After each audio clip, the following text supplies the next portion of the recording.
नमस्कार, मैं हूं सुधीर चौधरी और डीएनए में आपका स्वागत है। एक शहीद का घर भगवान के मंदिर से भी ज्यादा पवित्र होता है और शहीदों के घर जाना 4 धाम की यात्रा करने के बराबर है। इसी सोच के साथ इस बार दीपावली के शुभ अवसर पर जी न्यूज ने पूरे देश से यह अपील की थी कि आप अपने घरों में शहीदों और सीमा की रखवाली करने वाले वीर जवानों की याद में एक दिया जरूर जलाएं और अगर हो सके तो इस बार दीपावली सैनिकों और शहीदों के परिवार वालों के साथ मनाएं। हमारी इस अपील का बहुत व्यापक असर हुआ और हमारे लाखों दर्शकों ने सैनिकों के सूने घरों में उम्मीद की रोशनी जलाई। इसका हमें इस बात की बहुत खुशी है। हमने सिर्फ आपसे ये अपील नहीं की थी, हमारी ये बात हमने खुद पर भी लागू की और मैंने खुद शहीदों के नाम का दिया जलाया और एक शहीद के घर जाकर उनके परिवार के साथ खुशी के 2 पल बांटने की कोशिश की। और मैं क्या, हमारी टीम के बहुत सारे सदस्यों ने इस बार की दिवाली सैनिकों के परिवार वालों के साथ मनाई।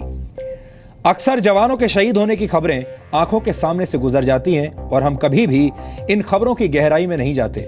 हम कभी ये नहीं सोचते कि जब एक जवान शहीद होता है तो उसके परिवार को किस तरह की कठिनाइयों का सामना करना पड़ता है। एक शहीद के घर पहुंचकर मुझे इस बात का एहसास हुआ कि किसी अपने को खोने का संघर्ष, उसको खोने के बाद का संघर्ष कैसे एक सैनिक के परिवार को अंदर तक तोड़ देता है। अपने इस अनुभव को आज मैं आपके साथ शेयर करूंगा। आपने अक्सर पाकिस्तान के और हमारे देश के बुद्धिजीवियों को यह बात कहते हुए सुना होगा कि भारत में मुसलमानों की हालत बहुत खराब है, लेकिन कोई इस बारे में बात नहीं करता कि पाकिस्तान और बांग्लादेश जैसे देशों में हिंदुओं पर किस तरह के अत्याचार हो रहे हैं। जी न्यूज इस तरह की सिलेक्टिव रिपोर्टिंग के हमेशा से खिलाफ रहा है। हम खबरों को धर्म के चश्मे से नहीं देखते और आपके सामने हमेशा सच रखते हैं। आज हमारे पास बांग्लादेश से विचलित कर देने वाली तस्वीरें आई हैं। दिवाली के मौके पर वहां 15 मंदिरों और हिंदुओं के करीब 100 घरों में तोड़फोड़ की गई है। ये एक बड़ी खबर है, इसलिए आज हम बांग्लादेश में हिंदुओं पर हो रहे भयानक अत्याचारों का एक डीएनए टेस्ट करेंगे। आज हम आपको यह बताएंगे कि दुनिया की तीसरी सबसे बड़ी हिंदू आबादी वाले बांग्लादेश में हिंदुओं का जीना मुश्किल क्यों हो गया है। और इसके बाद आज हम हवा में फैले प्रदूषण का डीएनए टेस्ट भी करेंगे। प्रदूषण को कम करने के लिए पटाखे न फोड़ने की नसीहत देने वाला हमारा सिस्टम पूरे वर्ष उद्योगों और वाहनों से होने वाले प्रदूषण की रोकथाम करने में नाकाम रहता है। अक्सर कहा जाता है से नो टू क्रैकर्स, लेकिन हम इस टैगलाइन को आज बदलकर यह कहना चाहते हैं से नो टू पोल्यूशन। यह प्रदूषण की मूल समस्या को देखने का एक बड़ा नजरिया है।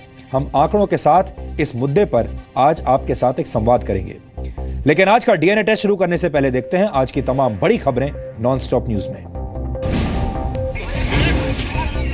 भोपाल एनकाउंटर में मारे गए सीमी के आतंकी हथियारों से लैस थे। इन हथियारों को एनकाउंटर के बाद आतंकी के शवों के साथ बरामद किया गया। कुल मिलाकर आतंकियों के कब्जे से 7 हथियार बरामद किए गए। मध्य प्रदेश पुलिस के मुताबिक पहली फायरिंग भी आतंकियों ने की थी। पुलिस पार्टियों द्वारा उस क्षेत्र में जब जाया गया तो एक पुलिस पार्टी द्वारा जब इनको अकोस्ट किया गया तो इनके द्वारा उनके साथ जो है स्कफल की गई और साथ में जब इस दूसरी सामने वाली पार्टी ने उनको चैलेंज किया तो उनके द्वारा फायर किया गया, जिसमें पुलिस द्वारा जवाबी कार्रवाई करते हुए फायर किया गया, जिसमें 8 लोगों की मृत्यु हुई। भोपाल से करीब 10 किलोमीटर दूर ईंटखेड़ी इलाके में मारे गए सभी आतंकी बीती रात भोपाल सेंट्रल जेल से फरार हो गए थे। गांव वालों की सूचना के बाद पुलिस ने इनकी घेराबंदी की।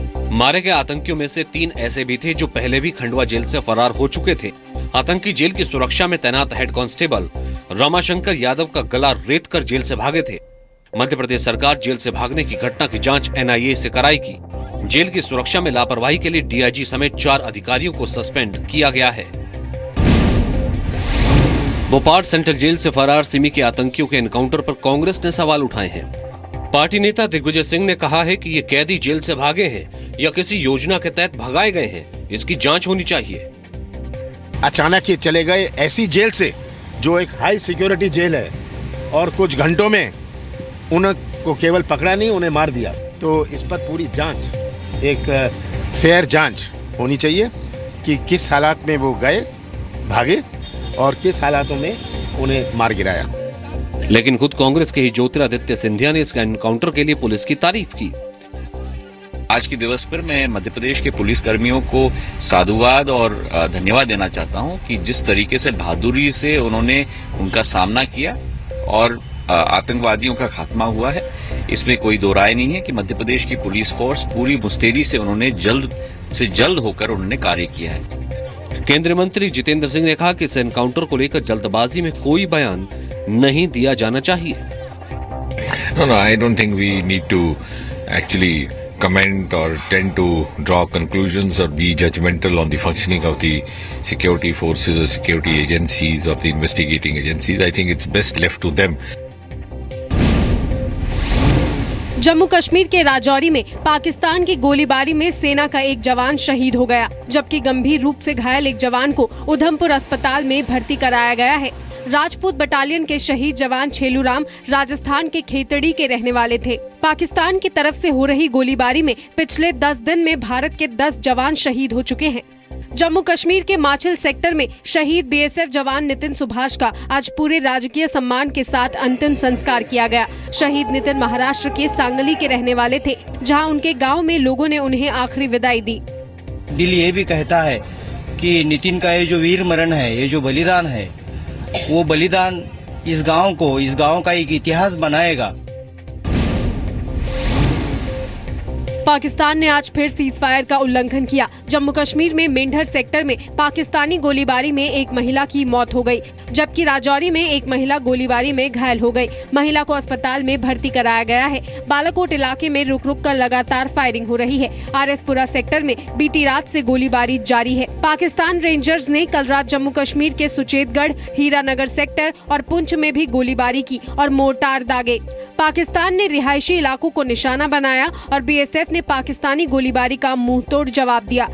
इसका मुंहतोड़ जवाब दिया जा रहा है और हम उनको हिट कर रहे हैं एक्सट्रीमली हार्ड, जहाँ पे कि उनको मैक्सिमम नुकसान हो और उनको पता चले कि सीजफायर वायलेशन का क्या मतलब है। सर्जिकल स्ट्राइक के बाद से अब तक जम्मू कश्मीर में पाकिस्तान 60 बार सीजफायर तोड़ चुका है। जम्मू कश्मीर में स्कूलों में आग लगाने की घटना को हाईकोर्ट ने गंभीरता से लिया है। जम्मू कश्मीर हाईकोर्ट ने इस मामले में संज्ञान लेते हुए राज्य के मुख्य सचिव, पुलिस महानिदेशक और शिक्षा निदेशक को जरूरी कदम उठाने का आदेश दिया है। कोर्ट ने इनसे कहा है कि स्कूलों में सुरक्षा के पुख्ता इंतजाम करें। कोर्ट ने 7 नवंबर को होने वाली अगली सुनवाई पर मुख्य सचिव, पुलिस महानिदेशक और शिक्षा निदेशक को मौजूद रहने को भी कहा है।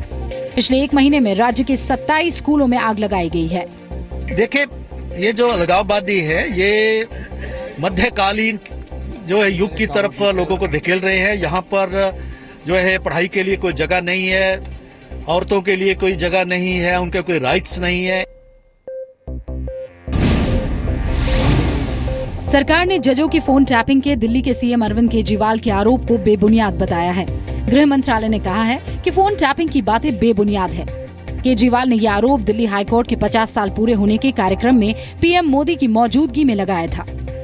मुझे नहीं पता सच है कि गलत है, लेकिन इतना वाइड स्प्रेड अगर फियर है और अगर ये सच है तो ये बड़ा खतरनाक है। फिर जुडिशरी की इंडिपेंडेंस कहाँ रह गई? केजरीवाल के आरोपों को कार्यक्रम में मौजूद कानून मंत्री रविशंकर प्रसाद ने भी गलत बताया था। I wish to deny with all the authority at my command that the phones of judges have been tapped in India at all. I want to make it very clear and categorical. प्रधानमंत्री नरेंद्र मोदी ने कहा है कि सरदार पटेल पर किसी का copyright नहीं है। दिल्ली में आयोजित डिजिटल प्रदर्शनी का उद्घाटन करते हुए पीएम ने कहा कि सरदार पटेल कांग्रेस के थे, इसके बावजूद मुझे उनके विचारों पर भरोसा है। मैं हैरान हूं, कुछ लोग मुझे इस पर आरोप लगा रहे हैं कि आप कौन होते हैं सरदार साहब की जयंती मनाने वाले। ये बात सही है, लेकिन सरदार साहब ऐसे थे जिसके परिवार ने कोई कॉपीराइट लिया हुआ नहीं है। सरदार पटेल की जयंती पर देश भर में रन फॉर यूनिटी का आयोजन किया गया। दिल्ली के ध्यानचंद स्टेडियम में पीएम मोदी ने दौड़ को हरी झंडी दिखाई। पीएम ने संसद में भी सरदार पटेल को श्रद्धांजलि दी। छात्रों के लिए योग शिक्षा को अनिवार्य बनाने की पॉलिसी पर सुप्रीम कोर्ट अगले हफ्ते सुनवाई करेगा। नेशनल योग पॉलिसी के मुताबिक पहली क्लास से 8वीं तक के छात्रों के लिए योग शिक्षा अनिवार्य होगी। चीफ जस्टिस टीएस ठाकुर सहित 3 जजों की बेंच 7 नवंबर को इस याचिका पर सुनवाई करेगी। इस याचिका में दावा किया गया है कि योग सेक्युलर है और स्वास्थ्य के अधिकार के लिए जरूरी है।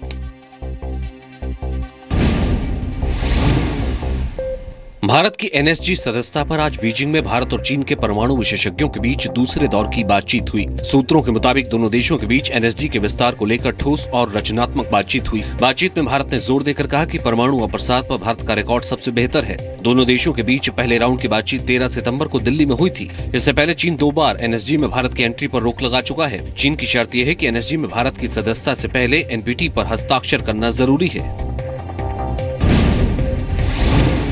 बांग्लादेश में 17 हिंदू मंदिरों को तोड़ दिया गया है और 100 से ज्यादा अल्पसंख्यक हिंदुओं के घरों में लूटपाट की गई।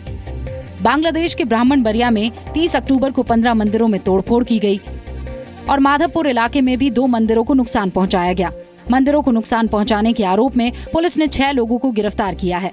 ये जितने एंटी हिंदू राइट्स वहाँ होते हैं, इसके पीछे या तो जमात इस्लामी या ये जो जिहादी ग्रुप्स हैं, and all of them are funded by Pakistan. बताया जा रहा है कि सोशल मीडिया पर इस्लाम के खिलाफ पोस्ट के विरोध में तोड़फोड़ की गई है। लोगों की सुरक्षा के लिए नसीर नगर और माधवपुर में पुलिस बल तैनात किया गया है। इलाके में बॉर्डर गार्ड, बांग्लादेश पुलिस बल और रैपिड एक्शन के जवानों को तैनात किया गया है। चीन अगले हफ्ते अपने नए स्टील्थ लड़ाकू विमान J-20 को पहली बार दुनिया के सामने लाएगा। स्टील्थ विमान रडार की पकड़ में नहीं आता, यानी ना तो इसके आने की खबर होगी, ना इस पर मिसाइल से निशाना लगाया जा सकेगा। J-20 लड़ाकू विमान में लंबी दूरी की मिसाइलों को भी लगाया जा सकता है। जुझाई एयर शो में इसी हफ्ते J-20 के साथ साथ चीन ट्रांसपोर्ट विमान Y-20 को भी पहली बार दिखाएगा। चीन के जुझाई में होने वाले इंटरनेशनल एयर स्पेस शो में 42 देशों की 700 कंपनियां मिलिट्री उपकरणों और लड़ाकू विमानों का प्रदर्शन करेंगी।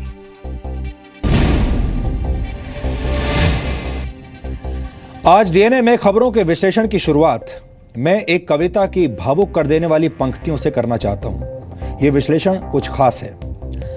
यह कविता 22 दिसंबर 2015 को बीएसएफ के प्लेन क्रैश में शहीद हुए pilot deputy commandant Bhagwati Prasad Bhatt ने अपने बेटे के नाम लिखी थी। आज इस कविता में छिपे मर्म को महसूस करना बहुत जरूरी है, क्योंकि हमारे पहले विश्लेषण का इससे बहुत गहरा रिश्ता है। शहीद भगवती प्रसाद भट्ट ने अपनी शहादत से पहले सोशल मीडिया पर एक कविता लिखी थी, और वो कविता क्या थी मैं आपको पढ़कर सुनाता हूं। मेरे कंधे पर बैठा मेरा बेटा, जब मेरे कंधे पे खड़ा हो गया, मुझ ही से कहने लगा, देखो पापा मैं तुमसे बड़ा हो गया। और इसी कविता की अंतिम पंक्तियां थीं, मगर बेटे कंधे पे नहीं, जब तू जमीन पे खड़ा हो जाएगा, ये बाप तुझे सब कुछ दे जाएगा, तेरे कंधे पर दुनिया से चला जाएगा। यह कविता फेसबुक पर पोस्ट करते वक्त बीएसएफ के पायलट भगवती प्रसाद भट्ट को जरा भी अंदाजा नहीं रहा होगा कि ये पंक्तियां इतनी जल्दी सच हो जाएंगी। इससे भी ज्यादा दुख की बात यह थी कि उस वक्त उनका 4 साल का बेटा अपने पिता की अर्थी को कंधा भी नहीं दे पाया। 22 दिसंबर 2015 को हुए इस प्लेन क्रैश ने सुरक्षा बलों के 10 जवानों के परिवार उजाड़ दिए थे। आपको याद होगा कि इस प्लेन क्रैश के अगले ही दिन बीएसएफ के जवान शहीद रविंद्र कुमार की बेटी ने केंद्रीय गृह मंत्री राजनाथ सिंह से एक चुभने वाला सवाल पूछा था, और उस सवाल को सुनकर राजनाथ सिंह की आंखें भर आई थीं। हालांकि शहीद की बेटी के सवालों का उनके पास भी कोई जवाब नहीं था। पहले आप वो सवाल सुनिए, क्योंकि ये बहुत बड़ा सवाल है, और फिर हम शहीद भगवती प्रसाद भट्ट के परिवार के साथ आज के सबसे संवेदनशील संवाद को आगे बढ़ाएंगे। पुराना जहाज में जाने की क्या जरूरत है? सर आप मुझे जवाब दीजिए सर।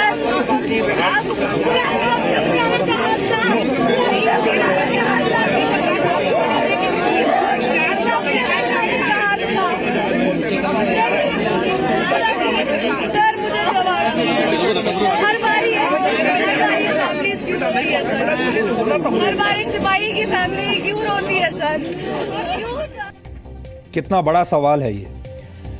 विश्लेषण की शुरुआत में आपको शहीद भगवती प्रसाद भट्ट की कविता और शहीद रविंद्र कुमार की बेटी की खामोश चीखें सुनवानी इसलिए जरूरी थी, क्योंकि हमारे देश में अपने असली नायकों के बलिदान को और उनके परिवार की चीखों को भूल जाने की दूषित परंपरा हावी हो चुकी है। डीएनए में मैं अक्सर एक बात का जिक्र करता हूं कि शहीदों का घर भगवान के मंदिर से भी ज्यादा पवित्र होता है, और शहीदों के घर जाना 4 धाम की यात्रा करने के बराबर है। इस बार दिवाली के शुभ अवसर पर जी मीडिया ने पूरे देश से यह अपील की थी कि अपने घर में शहीदों और सीमा की रखवाली करने वाले वीर सपूतों की याद में एक दिया जरूर जलाइएगा। हमने आपसे यह भी गुजारिश की थी कि अगर हो सके तो अपनी दीपावली सैनिकों और शहीदों के परिवार वालों के साथ मनाइए। हमारी इस अपील का बहुत व्यापक असर हुआ और हमारे बहुत सारे दर्शकों ने अपने असली नायकों के सूने घरों में उम्मीद की रोशनी इस बार जलाई। ये बात जी मीडिया की पूरी टीम ने अपने ऊपर भी लागू की। मैंने खुद शहीदों के नाम का दिया जलाया और शहीद भगवती प्रसाद भट्ट के घर जाकर उनके परिवार के साथ खुशी के 2 पल बांटने की कोशिश की। लेकिन एक शहीद के घर पहुंचकर मुझे एहसास हुआ कि किसी अपने को खो देने के बाद का संघर्ष कैसे एक सैनिक के परिवार को अंदर तक तोड़ देता है। ये वो समय होता है जब अखबारों में हेडलाइंस बननी बंद हो जाती हैं। देश भर में जो भावनाएं जागृत होती हैं, उस वक्त जब शहादत होती है वो भावनाएं भी खत्म होती चली जाती हैं और धीरे धीरे शहीद का परिवार अकेला पड़ जाता है। भगवती प्रसाद भट्ट बीएसएफ में डिप्टी कमांडेंट थे और एक बहादुर पायलट थे। 22 दिसंबर 2015 को जब दिल्ली में बीएसएफ का विमान दुर्घटनाग्रस्त हुआ था, तब भट्ट साहब उसी विमान के पायलट थे। उन्होंने अपनी सूझबूझ से विमान को रिहायशी इलाकों में नहीं गिरने दिया, वरना बहुत जानें जा सकती थी, बहुत नुकसान हो सकता था। इस दुखद हादसे में सुरक्षा बलों के कुल 10 जवान मारे गए थे, जिनमें वो भी शामिल थे। दीपावली के मौके पर जब मैं शहीद भगवती प्रसाद भट्ट के घर पहुंचा तो उनके घर में अंधेरा था, एक अजीब सी खामोशी थी और जिन हाथों में मैं मिठाई लेकर गया था, वो हाथ इस वीर जवान की विधवा की आंखों में आंसू देखकर कांपने लगे। उनकी तकलीफ और दुख भरी कहानी सुनकर मुझे ऐसा लगा कि शहीद भगवती प्रसाद भट्ट जैसे वीर की पत्नी शायद उनसे भी बहादुर हैं, जो उनकी शहादत के बाद से अब तक बिना थके लड़ रही हैं, संघर्ष कर रही हैं। उनका ये संघर्ष हमारी व्यवस्था से है, सरकार से है और हमारे इस समाज से है, और वो भी ज़रूरत की छोटी छोटी चीज़ों के लिए। एक छोटी सी नौकरी, घर के लोन की किश्त, बच्चों की पढ़ाई। भट्ट साहब की बहादुर पत्नी सिर्फ इतना चाहती है। जब मैं उनके घर से निकलने लगा तो भगवती प्रसाद भट्ट की पत्नी की मां ने दरवाजे पर मेरा हाथ पकड़ लिया। इस तरह वो बिना एक भी शब्द बोले शायद जैसे बता रही हूं कि उन्हें हमसे और आप सब से कितनी उम्मीदें हैं। जब शहीद भगवती प्रसाद भट्ट ने अपने प्राणों की आहुति दी, उस वक्त उनका छोटा बेटा सिर्फ 1.5 महीने का था। अब उसकी और उसके बड़े भाई की जिम्मेदारी हमारी होनी चाहिए, हमारी और आपकी होनी चाहिए, इस समाज की होनी चाहिए, इस सिस्टम की होनी चाहिए, इस देश की होनी चाहिए। आज देश के लिए किसी अपने को खोने वाला परिवार उम्मीदों के सहारे बैठा है, और मैं बार बार आपसे कह रहा हूँ, ये सिर्फ एक परिवार नहीं है, ऐसे हजारों परिवार हैं। ये सिर्फ एक शहीद के परिवार की कहानी नहीं है। ऐसा ना जाने ऐसे कितने परिवार हैं जो आज भी घुट घुट कर जीने पर मजबूर हैं, जिनकी छोटी छोटी ज़रूरतें हैं लेकिन वो पूरी नहीं हो रही। आए दिन ऐसी खबरें आती रहती हैं, लेकिन भूल जाने की बीमारी से ग्रस्त हमारा समाज, हमारा देश और सिस्टम वीर सपूतों के परिवार की परवाह नहीं करता। हम इस स्थिति को समझना चाहते थे और आप तक इन परिवारों की भावनाओं को पहुंचाना चाहते थे, इसलिए हमारा वहां जाना जरूरी था। ये हमारी मुहिम है और हम चाहते हैं कि ऐसे सभी परिवारों की मुसीबतें कम हों और उन्हें सम्मान से जीने का अधिकार मिल सके। इसलिए मैं आपसे आज पूछना चाहता हूं कि क्या आप इस मुहिम में हमारा साथ देंगे? पुराना जहाज बिठाने की क्या जरूरत है? सर आप मुझे जवाब दीजिए सर।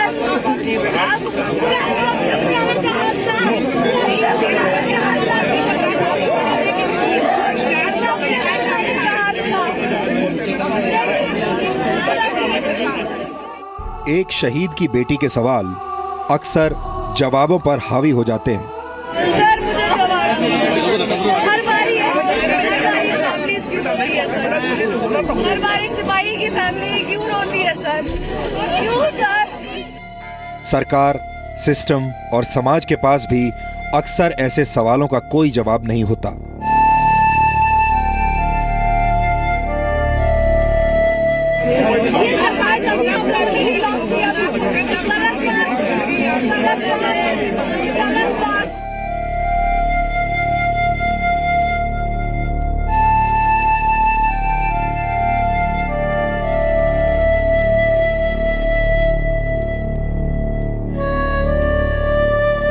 एक शहीद का परिवार भी उम्मीदों की घुटन महसूस करता रहता है,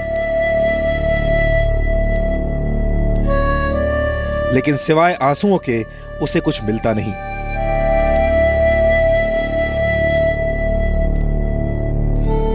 कुछ दिन शहीद के बारे में मीडिया में छपता है, अखबारों में हेडलाइंस आती हैं, टेलीविजन स्टूडियोज में उसके बारे में चर्चा होती है, लोग उसके बारे में बात करते हैं, लेकिन धीरे धीरे सब कुछ बंद हो जाता है। और फिर धीरे धीरे शहीद का परिवार अकेला पड़ने लगता है।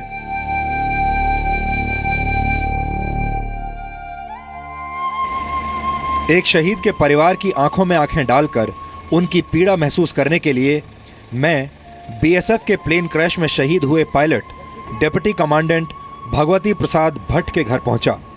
किसी तरह हिम्मत जुटाकर मैंने दरवाजा खटखटाया। स्वाति जी, नमस्कार। और सामने शहीद भगवती प्रसाद भट्ट की पत्नी थी। ये दिया है। स्वर्गीय भगवती प्रसाद भट्ट की पत्नी की गोदी में खेल रहा नन्हा विनित्य शायद मुझे देखकर किसी अपने को खोज रहा था। एक पल के लिए वो सहम गया, लेकिन अगले ही पल उसकी मासूम मुस्कान ने मुझे थोड़ी हिम्मत दी। विनित्य,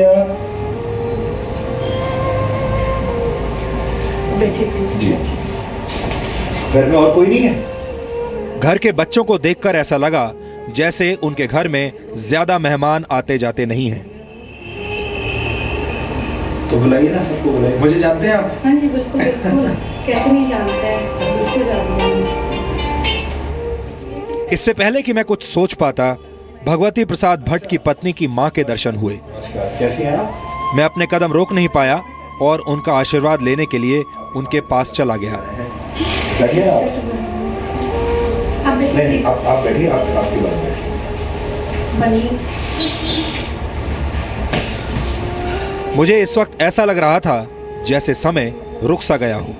किसी भी डिपार्टमेंट में जॉब किया जाता है। घर का कैसा है अभी? अभी तो चल रहा है, बट ज़्यादा दिन हमको भी पता नहीं। ये छोटे बच्चे हैं, अकेली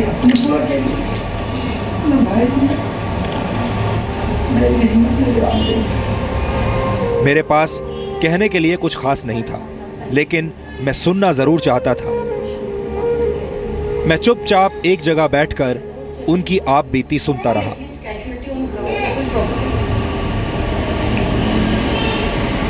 वो ये ना, जो गया गया, बस जो गया जो कर सकते थे वो पॉसिबल भी could have done, we did. As I was telling sir कि कोई एटलीस्ट कैजुअलिटी ऑन ग्राउंड या कोई प्रॉपर्टी लॉस तो कुछ भी नहीं होगी। आपने समाज, सरकार और सिस्टम की सोच पर चाबुक चलाने वाली बातें सुनकर मुझे गुस्सा भी आ रहा था और मैं हैरान भी था, ये सोचकर कि आखिरकार कैसे एक शहीद के परिवार को शहादत का सर्टिफिकेट बनवाने के लिए धक्के खाने पड़ते हैं। ये साबित करना पड़ता है कि वो शहीद था। ये साबित करना पड़ता है कि उस बहादुर सिपाही ने देश के लिए ही जान दी है।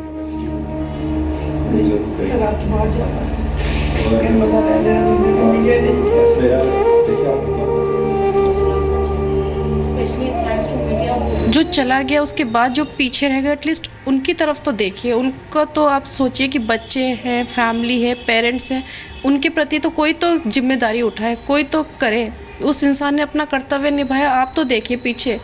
या आप चाहते हैं कि उसकी फैमिली दोबारा जो है, कोई भी उस फैमिली से देश की सेवा के लिए ना जाए, कोई भी जो बच्चे हैं वो दोबारा आगे स्टेप ना लें कि हम भी अपने देश की रक्षा करेंगे, सब पीछे हट जाए। क्या सरकार ये चाहती है हम लोगों से? हमें जो है, हमने अपना खोया है, ठीक है, उन्होंने करा, अपने देश के लिए करा, कोई बहुत प्राउड की बात है हमारे लिए, लेकिन कुछ तो हमारे लिए भी ऐसा हो कि हमारे बच्चे दोबारा और बढ़ चढ़ के आगे बढ़े, उनके लिए कोई मोटिवेशन हो। उनके फादर उनके लिए इंस्पिरेशन है, बट और भी तो होना चाहिए ना कि उनको अच्छी गाइडेंस मिले और वो आगे अपने देश के लिए करें। बातचीत के दौरान कई ऐसे मौके आए जब उनके परिवार के आंसुओं ने मुझे अंदर ही अंदर तोड़ दिया। मतलब आप ये समझिए, दुनिया में ये अकेली है, हम भी नहीं है, क्योंकि पापा तो बैठते लगे थे। मेरे को इस चीज़ का दुख है कि आप सुबह मेरे हस्बैंड फ्लाइट के लिए निकलते हो, दिन तक मुझे ये बताते जाते हो ही इज़ नो मोर। अब मेरे सामने एक कॉफिन बॉक्स लेके आ जाते हैं और कहते हैं कि भैया this is Bhagwati Prasad deputy commandant pilot and this is finished. हमने ना उन्हें देखा ना कुछ, ठीक है, इट वॉज हिज ड्यूटी, मैं मानती हूँ, बिल्कुल ड्यूटी थी, करा, गए, कोई हो नहीं, we feel proud for him and ठीक है, एक सोल्जर को उसी तरह से उसका जो कॉल है वो करना है, बट जो पीछे रह गए एटलीस्ट उनका तो सोचे, उनको तो कोई कुछ बताए।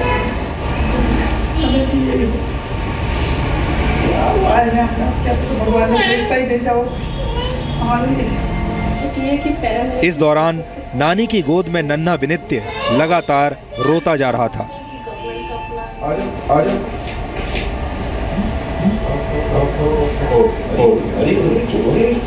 लेकिन जब मैंने उसे अपनी गोद में उठाया तो उसकी मासूम आंखों के आंसू सूख गए। मेरे पास आते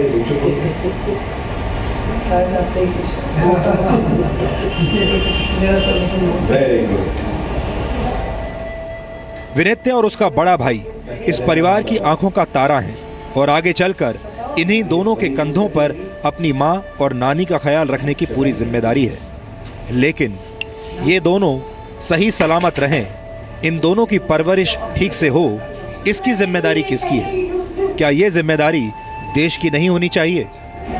हमारे देश में शहीदों की याद में तमाम तरह की घोषणाएं तो हो जाती हैं, मीडिया में हेडलाइंस छपती हैं, लोग उनके बारे में बात करते हैं, श्रद्धांजलि देते हैं, लेकिन ये सब कुछ दिनों तक ही रहता है और उसके बाद सिर्फ अकेलापन, अंधेरा और खामोशी रह जाते हैं। ज़्यादातर जगहों पर ऐसी बड़ी बड़ी घोषणाएं अधूरी रह जाती हैं। भगवती प्रसाद भट्ट का परिवार जिस सहनशीलता के साथ समाज और सिस्टम से संघर्ष कर रहा है वो हर किसी के बस की बात नहीं। मैं आपको ये बताना चाहता हूँ कि चलो सरकार से नहीं भी हो, इस देश में मैम 132 करोड़ लोग हैं। एक आदमी अगर एक रुपये भी दे तो 132 करोड़ रुपये हो जाते हैं। ये आप सोच रहे हैं, ये सिर्फ आपकी थिंकिंग है। चलो मैं कोशिश करता हूँ, आई विल डू समथिंग, जितनी भी हमारी कैपेसिटी होगी वो जरूर करेंगे। सर आपकी बहुत ज़्यादा है। आप देखिए, आप हिम्मत मत हारिए, बस यहाँ तक अगर बात आ गई है तो आगे अच्छा ही होगा। पापा जल्दी, पापा जितना जल्दी पापा पास जाए, क्या उनको समझ। मैं खुशकिस्मत था कि मुझे एक शहीद के पवित्र घर में माँ के हाथों का प्यार मिला। मेरे लिए सबसे भावुक लम्हा वो था जब मैं इस घर से बाहर निकलने लगा। और मैं वैसे भी मैं आता हूँ, नंबर आपके पास छोड़ के जा रहा हूँ, जब भी आपको किसी चीज़ की जरूरत है आप बताइए। भगवती प्रसाद भट्ट की पत्नी की माँ दरवाजे तक आई और उन्होंने मेरा हाथ पकड़ लिया। बिल्कुल वैसे ही करवाएंगे।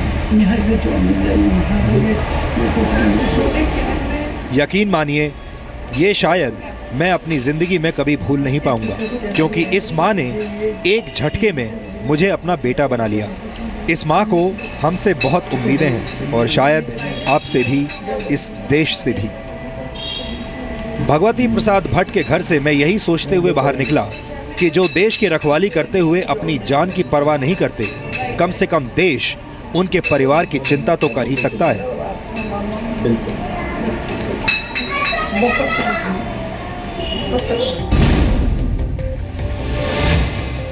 तो ये थी मेरी कहानी, लेकिन मैं ही नहीं, जी न्यूज़ की पूरी टीम, मेरे सहयोगी रोहित सरदाना, शैलेश रंजन, राहुल सिन्हा, कृष्ण मोहन मिश्रा और कविता शर्मा भी शहीदों के परिवारों के साथ और सैनिकों के परिवारों के साथ इस बार दिवाली मनाने के लिए गए थे।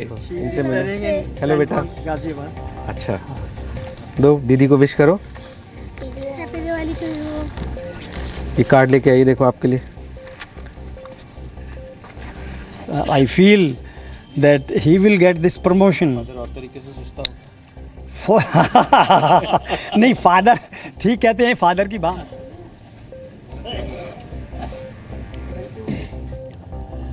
जब भी हमारे जवान देश के लिए शहीद हो जाते हैं तो उनके परिवार का दुख पूरे देश का कलेजा चीर देता है। हर किसी को शहीद की विधवा और मासूम बच्चों के चेहरे देखकर उनके भविष्य की चिंता होने लगती है। आए दिन ऐसी खबरें सुनने को मिलती हैं कि एक शहीद का परिवार दर दर की ठोकरें खा रहा है और कोई उन्हें पूछने वाला नहीं। दुख की बात यह है कि ये कड़वा सच आज भी हमारे समाज और सिस्टम के लिए किसी शाप से कम नहीं है। ये भी एक बहुत बड़ी विडंबना है कि जो देश की रक्षा के लिए अपनी जान कुर्बान कर देते हैं, इन्हें आप और हम शहीद कहकर पुकारते हैं। सीमा पर अपनी जान देने वाले जवान और देश के अंदर आतंकवादी हमलों और नक्सली हमलों सहित कई परिस्थितियों में अपने जीवन का बलिदान करने वाले सैनिक हम सब की नजर में शहीद होते हैं, लेकिन हमारे देश की सिस्टम की डिक्शनरी में शहीद नाम का कोई शब्द है ही नहीं। यानी आधिकारिक तौर पर शहीद जैसे पवित्र शब्द का कोई अस्तित्व नहीं है।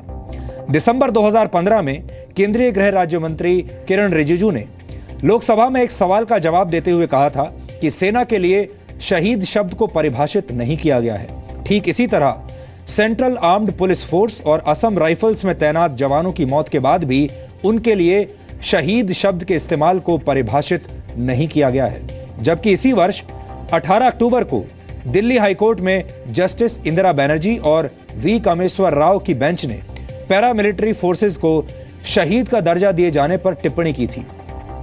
उन्होंने कहा था कि जो भी देश के लिए अपने प्राणों की आहुति देते हैं वो शहीद हैं और ऐसे वीर सपूतों को सरकार से शहीद होने का सर्टिफिकेट लेने की जरूरत नहीं है। कुल मिलाकर कहें तो सरकारी कागजात में भले ही शहीद शब्द की परिभाषा ना हो, लेकिन देश के 125 करोड़ लोगों के लिए शहीद की असली परिभाषा सिर्फ एक है, और वो है देश की रक्षा करते हुए वीर गति को प्राप्त होना।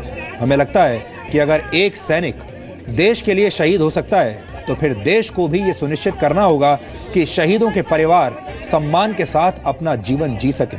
इसके लिए परिभाषाओं या कानूनों को बदलने की जरूरत नहीं है, इसके लिए भावनाओं को बदलने की जरूरत नहीं है। आज हमने कई लोगों से शहीद भगवती प्रसाद भट्ट के परिवार की मुसीबतों के बारे में बात की और हमें बहुत खुशी है कि बड़ी संख्या में लोग इस परिवार की मदद करने के लिए तैयार हुए हैं। मैंने आज एक और व्यक्ति से बात की जिसका नाम असल में आप सब जानते होंगे, लेकिन उसने मुझे अपना नाम बताने से मना किया, इसलिए मैं आपको नाम नहीं बता सकता। लेकिन जब इस व्यक्ति से मैंने इस परिवार के बारे में बात की तो वो व्यक्ति तुरंत मदद करने के लिए तैयार हो गया। लेकिन उसने ये भी कहा कि मेरा नाम मत बताइएगा, लेकिन ये जरूर बताइएगा कि जैसे ही आपने कहा मदद उसी वक्त हाजिर हो गई, जिससे आप सब लोग भी प्रेरणा ले सकते हैं कि अगर आप चाहें तो शहीद के परिवारों की मदद कर सकते हैं। जिस परिवार की आज मैं बात कर रहा हूं, उस परिवार में शहीद की विधवा सिर्फ इतना चाहती है कि उसे एक नौकरी मिले, बच्चों की एजुकेशन हो जाए, घर का जो लोन लिया हुआ है उसकी किश्त किसी तरीके से वो चुका पाए। कितनी छोटी छोटी ज़रूरतें हैं, और अगर ये देश इतना विशाल देश है, अगर हम चाहें तो ये तमाम जो बातें हैं, जो तमाम मदद वो हमसे चाहते हैं, हम चुटकी बजाते ही कर सकते हैं। आम लोग अगर मिल जाएं तो उनमें बहुत बड़ी ताकत होती है। शहीदों के परिवारों की मदद के लिए आम लोग अगर चाहें तो बहुत कुछ कर सकते हैं, आप चाहें तो बहुत कुछ कर सकते हैं। और जहां तक सिस्टम की बात है तो सिस्टम भी बहुत कुछ कर सकता है। सिस्टम को यह सुनिश्चित करना चाहिए कि देश में किसी भी शहीद के परिवार को किसी भी मूलभूत जरूरत के लिए कभी भी परेशान ना होना पड़े, दर दर की ठोकरें ना खानी पड़े। देश की किसी भी लाइन में शहीद के परिवार वालों का नंबर सबसे आगे होना चाहिए। इसलिए शहीदों के परिवार को आरक्षण भी दिया जा सकता है। हमारे देश में जाति और धर्म के नाम पर आरक्षण की मांग जोर शोर से होती है, लेकिन हमें लगता है कि अगर आरक्षण देना ही है तो शहीद के परिवारों को सबसे पहले देना चाहिए, ताकि उनका दर्द कम हो सके और वो सम्मान के साथ अपना जीवन जी सके। हम खुद भी शहीद भगवती प्रसाद भट्ट के परिवार की मदद करने की कोशिश कर रहे हैं, और वहां से आने के बाद आज मैंने गृह राज्य मंत्री किरण रिजिजू से बात की और उन्होंने पूरा आश्वासन दिया कि वो इस परिवार की पूरी मदद करेंगे। वो खुद व्यक्तिगत रूप से इस परिवार के बारे में पता लगाएंगे और ये देखेंगे कि सरकार इनके लिए क्या कर सकती है, ऐसा उन्होंने आश्वासन दिया है। इसे लेकर हम आपको आगे भी अपडेट देते रहेंगे। यहाँ पर हम एक बात और कहना चाहते हैं कि हमारे देश में शहीदों की संख्या हजारों में है और हो सकता है कि हम सबकी मदद ना कर पाएं, सबके घर ना जा पाएं, लेकिन कहीं ना कहीं से तो शुरुआत करनी ही पड़ेगी। हम एक छोटी सी शुरुआत आज करना चाहते हैं। आप इस बात को समझते हैं कि कहीं ना कहीं से छोटी सी शुरुआत करनी ही होती है। हमारे मन में देश के सभी शहीदों के परिवारों के प्रति एक जैसा आदर भाव है, एक जैसा दर्द भी है। हम चाहते हैं कि ड्यूटी पर जान देने वाले हर सिपाही के परिवार को अब भविष्य में किसी लाइन में कभी भी ना खड़ा होना पड़े। कभी कभी एक सोए हुए समाज की सोच को जगाने के लिए हमें कुछ ऐसी तस्वीरों का सहारा लेना पड़ता है जो उस समाज को सोचने पर मजबूर कर दे। डीएनए में हम अक्सर ऐसी तस्वीरों का विश्लेषण करते रहते हैं और अब मैं सैनिकों और उनके परिवार के प्रति सम्मान से जुड़ी एक ऐसी ही तस्वीर आपको दिखाना चाहता हूं जो हमारे देश की तो नहीं है, अमेरिका की है। इस तस्वीर में आप जिस 8 वर्ष की बच्ची को देख रहे हैं उसका नाम वेनेसा वेगा है, जो कैलिफोर्निया की रहने वाली है। इस बच्ची के पिता कैलिफोर्निया के पाम स्प्रिंग्स पुलिस डिपार्टमेंट में काम करते थे, लेकिन अपनी ड्यूटी करते वक्त उन्हें अपराधियों ने गोली मार दी और उनकी हत्या कर दी। पिता की मौत के 2 हफ्तों के बाद जब 8 साल की इस बच्ची ने पहली बार स्कूल जाने का फैसला किया तो पाम स्प्रिंग्स पुलिस डिपार्टमेंट के बहुत सारे पुलिसकर्मियों ने, जो कि उसके पिता के साथ काम करते थे, इन तमाम पुलिसकर्मियों ने उस बच्ची को स्कूल तक एस्कॉर्ट किया। पुलिसकर्मी घर के बाहर इस बहादुर पिता की बहादुर बेटी का इंतजार कर रहे थे और वो स्कूल तक उस बच्ची के साथ गए। इन तस्वीरों से हमें यह शिक्षा लेनी चाहिए कि जब देश और समाज की सेवा करते वक्त एक सिपाही अपने प्राणों का बलिदान देता है तो उसके बाद उस वीर सपूत के परिवार के दुख और सुख में हम सबको भागीदार बनना चाहिए। वो हमारी जिम्मेदारी होनी चाहिए। ये तस्वीर आपको ये बताएगी। इन तस्वीरों के अलावा एक और वीडियो मैं आज आपको दिखाना चाहता हूं। वैसे तो ये एक विज्ञापन है, लेकिन इसमें सैनिकों के प्रति जो आदर भाव दिखाया गया है वो असली है और इससे भारत के लोग अगर चाहें तो बहुत कुछ सीख सकते हैं। ये एक हवाई अड्डे की तस्वीरें हैं।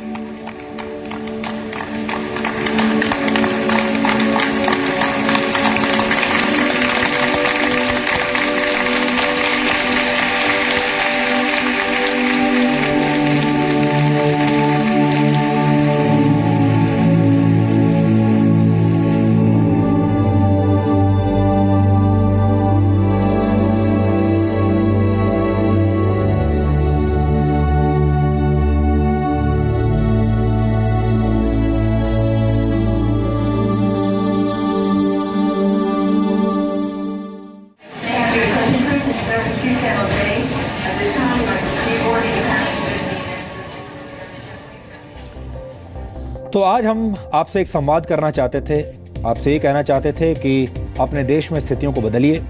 और हमने इस दिवाली पर बहुत कुछ किया।